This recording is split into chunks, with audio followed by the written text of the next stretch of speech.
Interesting. Better than my skills.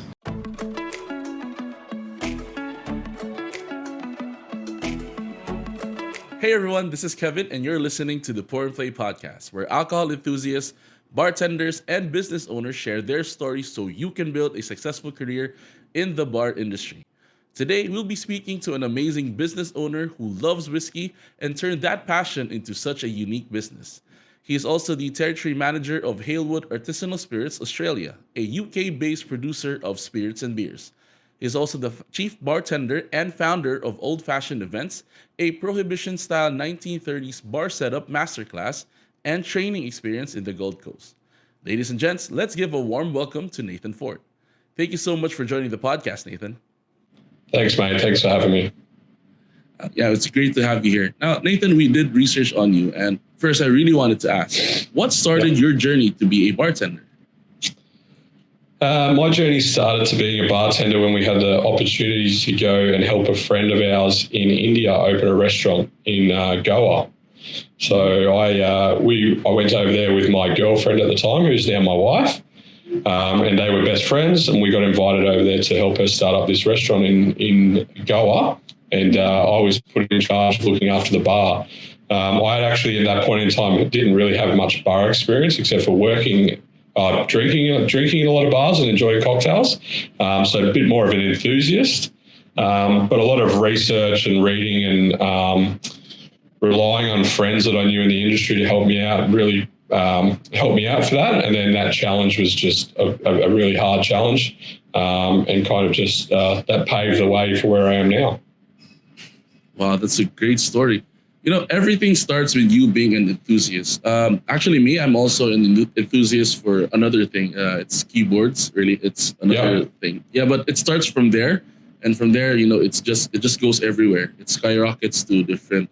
From either you have your own business with it, or you're known for something in your community. That's a really great. That's a really great start to your journey. Now, recently, we interviewed Heather Wibbles. She's also a whiskey enthusiast and specializes in creating whiskey-based cocktails. Now, of all the spirits and liquors available, why do you love whiskey? I think whiskey was one of the things that I didn't like originally when I first started drinking and being an enthusiast.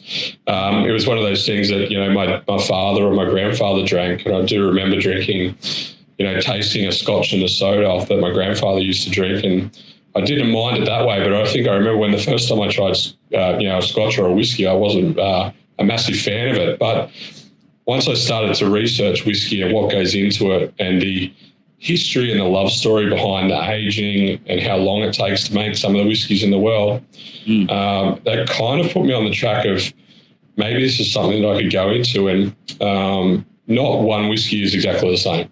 So I think that's the thing that kind of catched me.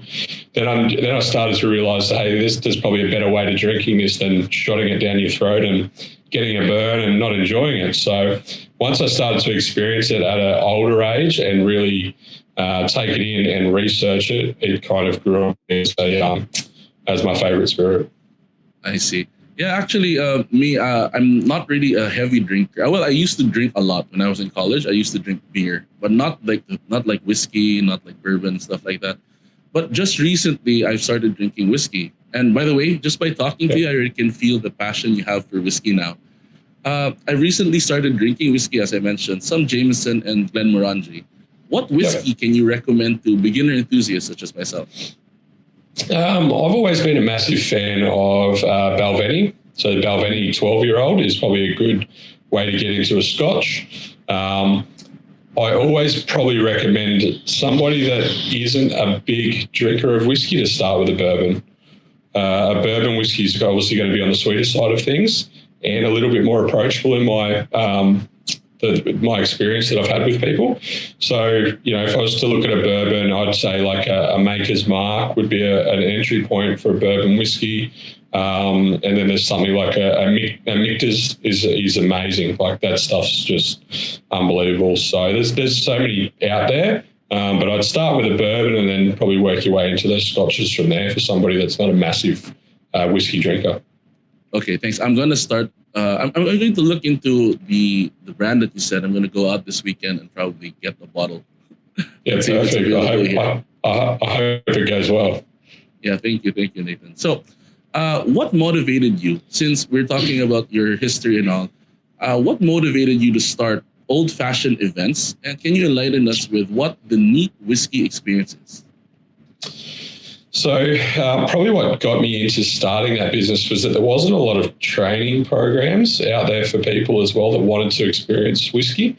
Working in bars or working with whiskey, I used to get a lot of people who would say, I don't really like whiskey. It's not something I'm into. And I thought, hang on a minute, I could probably change people here and just give them a different experience, which would be, this is how you probably sip on a whiskey, swish it around in your mouth. This is how you smell a whiskey, and talk about the history behind the whiskey. And once I started doing these with some other brands, so I worked for some companies that were using me to do their brand events for them, like Whiskey Live that we have here, and a few others, and just educating people gave them a bit more of a, I'm open to this. Let's have a bit more of an experience with it.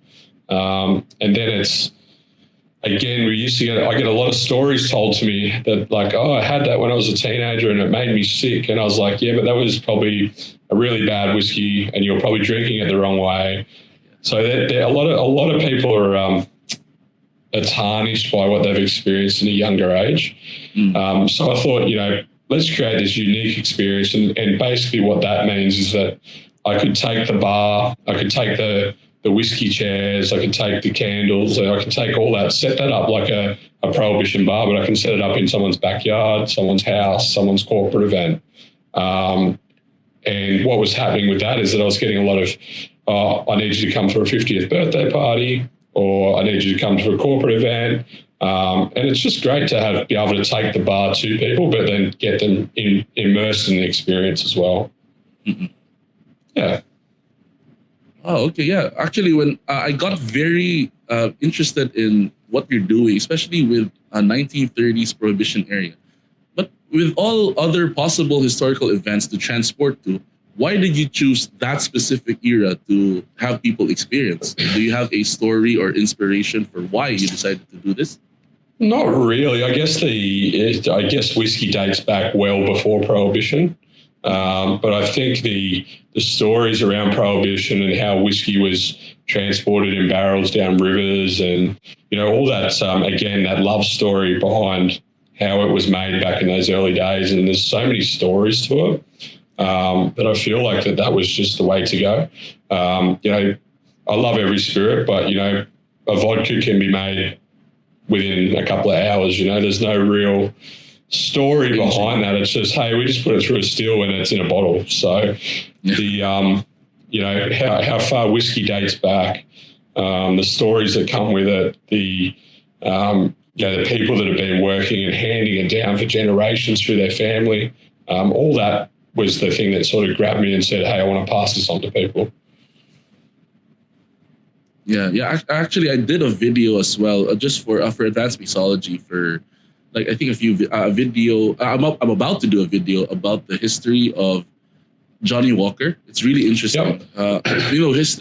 Whiskey has one of the most diverse histories I've read. Johnny Walker, I read about other whiskey brands as well, and it's very nice to know that it's not just made, like as you said, for vodka you can just make it quickly. Whiskey takes time, and in order for you to appreciate it, it has to be kept for a while before it can be drank. So yeah, I understand why you wanted to go for the 1930s as well. We've seen the movies, the gangster movies. Yeah, and stuff. You can see how they did the Prohibition era drinking. Yeah, and I think that's kind of just probably a story I've been drawn to, and I like that sort of thing, and the old couches and. The dim lit bar and smoking cigars and having a whiskey. So I think it's just something that I was captured by, and not being able to find the bar and the secret knocks and all the things that come with that. Yeah, I get you. That's why I understand now why you wanted to do the 1930 era one. Now, we read on your website that the whiskey that should be brought, the whiskey for your events for 1930s Prohibition should be brought by the event goer. what is the best whiskey you usually recommend to bring that authentic 1930s era to life?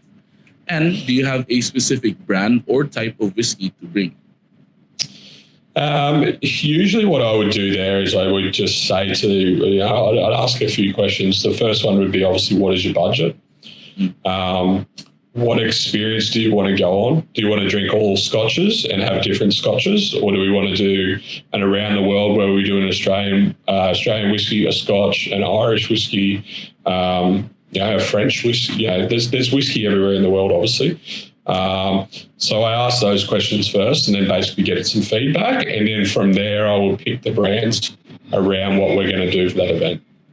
Perfect example, if we said, hey, let's do an around the world, I would probably do, Australian whiskey. We would do something from Tasmania or Melbourne, like Starwood whiskey, which are in Melbourne. And Irish whiskey, there's, we do one in under Howard, which is a Pogues or a Gelston's. So probably something from the portfolio that I work in. A bourbon, I'd say, are you experienced in drinking whiskeys? Let's go higher end of the scale, or, like an entry level. So it's kind of just all based around what the customer is thinking. And then I'll just basically give my guidance based around that. Obviously, with the brands, I'm open to a lot of brands to work with and what I've experienced. And then obviously, because I work in a sales job for a spirit company as well, I potentially try and use as much as I can from our portfolio. I see. I'm also curious to ask, was there ever an event you did when you said, okay, I'm recommending this type of, or this list of whiskeys, but they did not bring anything? Did that stop the authentication or the authentic experience of having a 1930s era prohibition experience? No, everyone's been pretty good. I guess the communication between me and the customer, we make sure that it's all sorted before the event. So I've never really had any bad experiences where I've turned up and there's nothing there. So, sometimes I've taken, depending on what the event is, it's a 50th birthday, it's a special occasion. Sometimes I'll take some stuff along that's outside of what they bought as well from my own collection, just to talk about that or have a taste of that. Sometimes I'll bring some glasses along that are special Glen cans, and I'll leave it with them as a present and stuff like that as well. So just a little bit of an extra touch on some of the events that I do. That's cool. If I'm ever in Australia, if I ever get the chance to go there, I really want to try this experience as well, if it's possible. For sure. Let me know. Yeah. So I understand like having the experience and everything like that and having that event in this business. But I'm also curious, what made you include like training and a masterclass with that experience? I guess, again, it's just to give a full experience. I mean, we could sit there and just taste whiskey and talk, just about that whiskey, but going into stuff like how to smell a whiskey, or the best way to smell a whiskey, how I would recommend to taste a whiskey, and in saying what I just said, recommend. I never tell anyone what they should or shouldn't do. I think that's a really big thing that I've learned over the years, is that we can educate people on what we think will be the best way to do things, but never tell them how to do things. I always say to someone at the end of the day, if you pay for a whiskey and you want to put ice in it, or you want to drink it with water or soda or whatever you want to do, if you paid for it, you do what you want with it. But we can always give them a guideline. So I think that's where the masterclass really comes into it. And people like that. They like to be educated and listen to someone that has probably had maybe a little bit more experience than them, and take some stuff away from that and say, oh, that was a really good experience, not just, hey, we had a guy serving us drinks. Yeah, I get the reasoning to it. It's really nice. I really want to experience that. One of these days, if I'm really in Australia, I'm going to hit you up. I want to try that. Sounds good. So can you do a quick breakdown of the packages you provide, and which one do you think is the best for first-timers or new whiskey enthusiasts? So I've got a few ones on there. I've got like a 3-hour package, I think a 4.5 and a 6-hour package. So usually the 3-hour package is the one that most people usually go for, and it works quite well.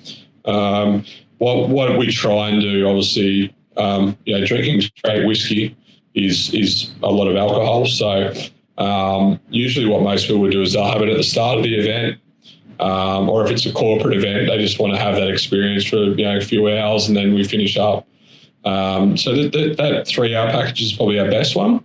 That obviously includes myself, the masterclass, obviously the budget for the whiskey will come from the customer on top of that, and I will liaise on that with them. Outside of that, all the furniture, the bar, the glassware, I print up the sheets with some information on them as well, so some people can take that away as well if they want to take it away at the end of it, and go home and read about what they learn and buy it afterwards as well. But that's probably our most popular package and probably where I'd start. The 6-hour package is pretty long for a whiskey tasting.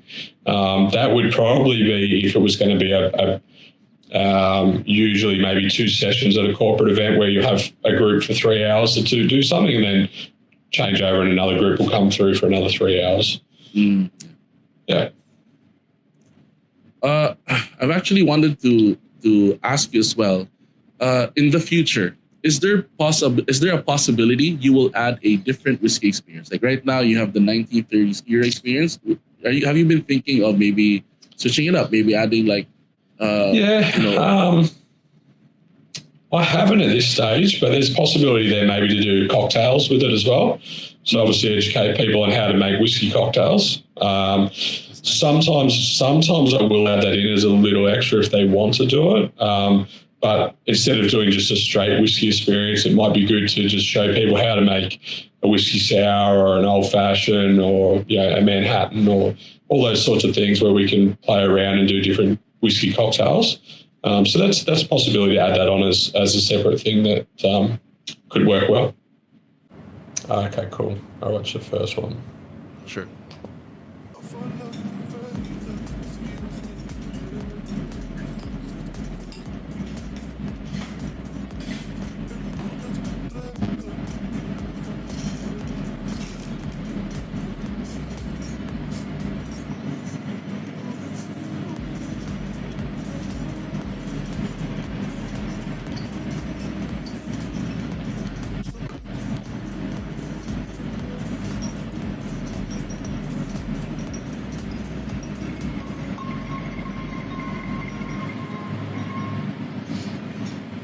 First one's pretty cool. Yeah, it's really cool. Very good skills. Better than my skills. I can't do the flaring. I'm leaving Werther's caramel popcorn and Canadian whiskey for a week, or until something interesting happens.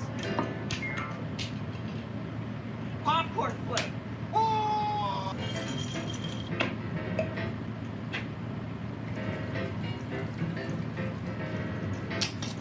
And now we wait. Well, it's been a week, and this is chunky. Yummy! A lot less volume in here than the last time. Typo? No. Bone apple teeth.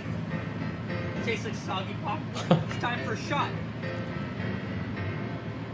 Dibosia. Whoa, something's happening in there. Wow, first off, that whiskey's really good. The popcorn flavor? One of the most incredible additions to this. 9 out of 10. Interesting. It sounds like it would taste good actually. Popcorn caramel whiskey. Yeah. Looks a little bit too sweet for me though, maybe. I really want to try that. If I have time, I'm going to do that one of these days. Yeah, it is a good idea. Yeah, infusing some stuff's cool. Yeah. Okay, this is Ransenior cocktails. 50 ml of good. 3 lime. 15 ml. It's not my fault. No. Give it a reverse shake. One more dry shake. You can watch my face.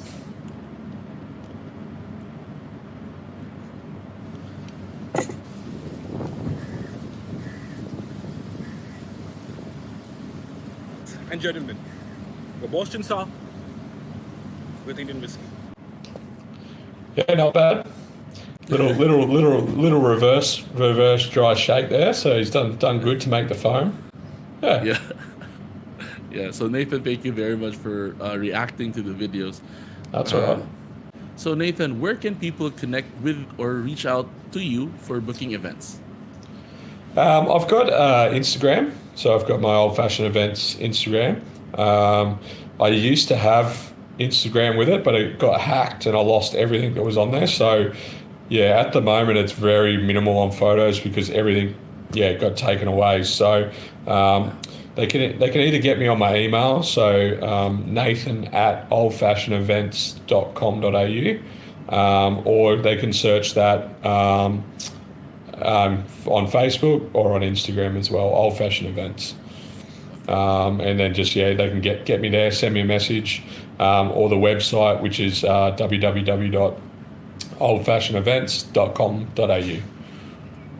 Thank you again, Nathan, for joining us today, and we appreciate you having the time to do this interview with us. It's all right. Thanks for having me. I really appreciate being here.